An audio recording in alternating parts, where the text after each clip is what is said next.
Hi. Today, I want to talk about Shrek for no particular reason other than I want to talk about Shrek and the chaos behind the movie because there's a whole bunch of it. And believe me, we're gonna talk some chisme right now. What is this?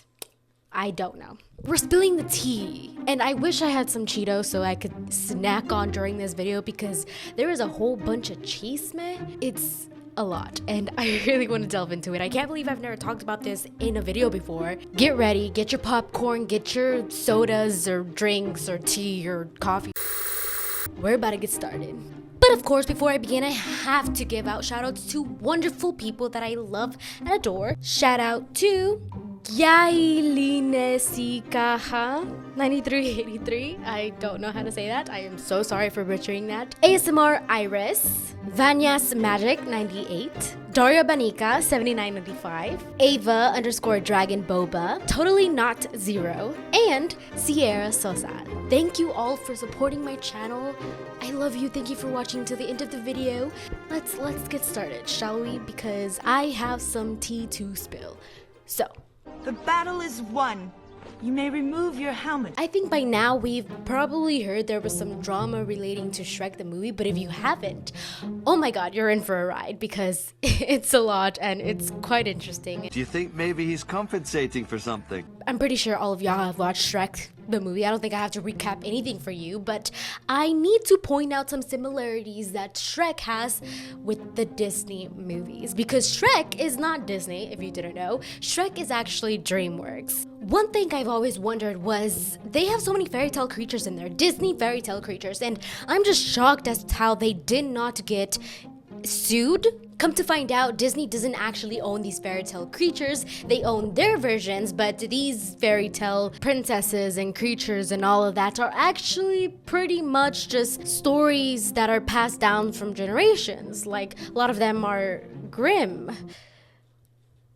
If you want to see a video on these Grimm fairy tale stories, oh my god, please, let's, because I don't know them very well and I would love to learn about them. So if you want to see videos on that, let me know if you want the Grimm versions of these fairy tales.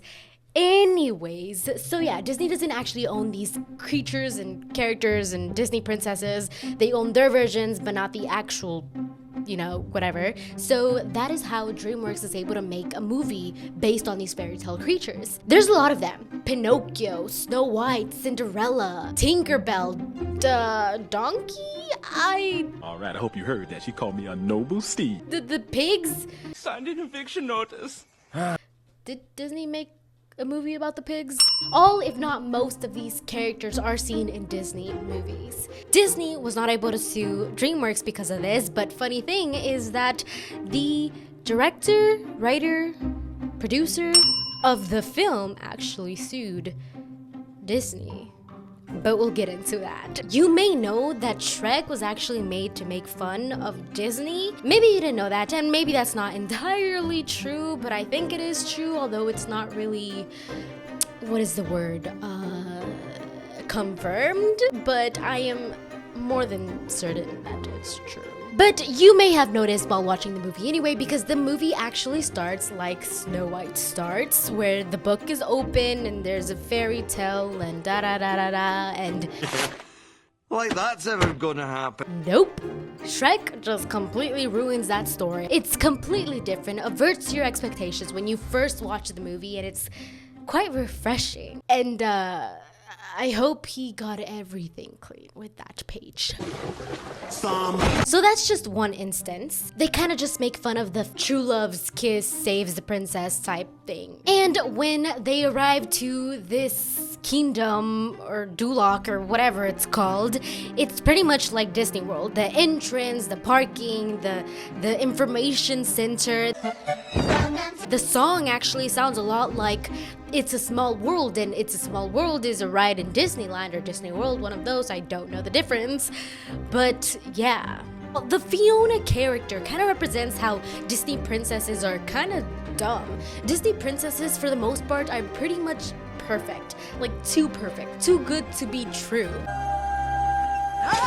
Fiona completely abolishes that whole idea that a princess needs to be perfect. She is basically a parody of the Disney princesses. And the whole story about the spell, that Fiona has the spell that turns her into an ogre, all that whole thing is very similar to the spell that is in Beauty and the Beast, where the beast that was once a prince turns into a beast, an ugly beast that no one will ever love him until Belle does. The difference is that in Shrek, she doesn't turn back into this beautiful princess. She's still this ugly, quote unquote ugly, ogre.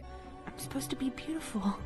In the Beauty and the Beast turns back into a handsome prince. I'm pretty sure there's a whole bunch more, but one last thing I just want to mention is Lord Farquaad's character. According to rumors, Lord Farquaad is actually supposed to represent this producer, his former boss from Disney. Did I say that correctly? I hope that made sense. You can tell the aggression of this character and how much he hates this character through Lord Farquaad's name. Because Lord Farquaad, I mean, if you say it in a British accent, Lord Farquaad. I suck at British accents. I'm so sorry for anyone who's watching from Britain. I'm so sorry. But you can kind of hear what it actually sounds like and what it's supposed to be. But I'm not gonna say it on this channel because I don't want to say it. Just cuss, okay? Don't judge me. Shrek has to be making fun of the Disney movies, right? Slow your horses, because the creators of Shrek actually say that that's just a rumor. They just wanted to they just wanted to subvert. I don't know the word. Whatever you were expecting, they wanted to go in a different direction. But I don't believe it. I genuinely, really don't believe it. I think it's pure bull. And let me tell you why. Time for the cheese mess. So if you haven't gotten your popcorn, go get your popcorn because we're about to begin. Jeffrey Katzenberg. This man, before he worked at Disney, he worked with Paramount Pictures. So he had a very good career before working with Disney. Michael Eisner, the CEO of Disney Studios, brought him over so he could work with them as a chairman. And before he joined the company, Disney was actually last in the box office compared to other major companies. But Katzenberg, he changed it. He completely changed the game of Disney and he made it better. Because now, after him, they were actually first. They were actually first in the box office. But trouble ensues. Roy E. Disney actually hated this. He thought that Katzenberg was taking way too much credit than he actually deserved. Katzenberg was taking too much credit for Disney's successes. And even more trouble started with Aladdin. Yes, Aladdin, because the actor who played the genie actually told Katzenberg and everybody on the team that he did not want his voice to be used for excessive marketing, and Katzenberg promised him that, and then guess what he did after that? He broke that promise because he did posters and commercials and all of that using his voice, and that got the actor incredibly upset. Then Katzenberg was replaced by Joe Roth, and Joe Roth actually issued a public apology to the actor, which allowed the actor to come back for the second movie. After that, believe it or not, this man actually had the nerve to actually tell Michael Eisner, the CEO of the company, his boss, that he wanted the position of president. He wanted to be promoted to that. But Eisner, rightfully so, was like, hey dude, okay, relax, because Frank Wells is in that position currently and I cannot promote you to that because then Frank Wells would feel kind of really upset about it. Rightfully so, because he would be knocked down to vice chairman. But Michael Eisner reassured him and said, hey, if anything happened to Frank Wells and if for any reason he stepped down from the position or anything like that, he would be the first on the list to fill that position. So he waited. Unfortunately, Frank Wells actually passed away in a helicopter crash back in 1990. I don't know the year. I forgot to write it down. So after that, Katzenberg assumed that he would be taking the position that Frank Wells was in, which was president. And No, he actually didn't. Michael Eisner actually refused to promote him because now he was the one stepping into the position. Michael Eisner was now stepping into the position that he promised Katzenberg he'd be next in line for. And you know why that was? Because of Roy E. Disney. And you may be like, Disney? Oh no. Hello, hello, hello.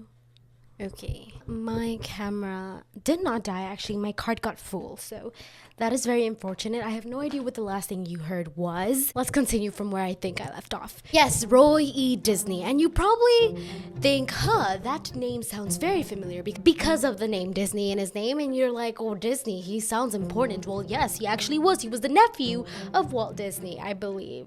Roy E. Disney, as I said before, actually did not like Katzenberg at all. He thought he was taking way too much credit for Disney's successes. According to Michael Eisner, Roy E. Disney actually told Eisner that if you make him president, I will start a proxy fight. And other employees like Stanley Gold actually said that Katzenberg was brought low by his ego and almost pathological need to be important. So Katzenberg was not really popular within that Disney world, I don't believe. At least it doesn't seem like it. Because of small little differences between Roy Disney, Michael Eisner, and Jeffrey Katzenberg. Jeffrey Katzenberg was actually forced to quit. So he was fired, or he quit.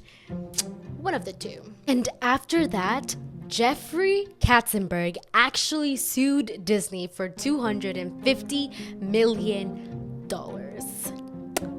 Why? Because he thought that they owed him money. Oh my god, my camera is not in the right position. So yeah, that's pretty much why I think that the whole it's not about making fun of Disney thing is complete bull. And also, isn't Shrek kind of loosely based on the book?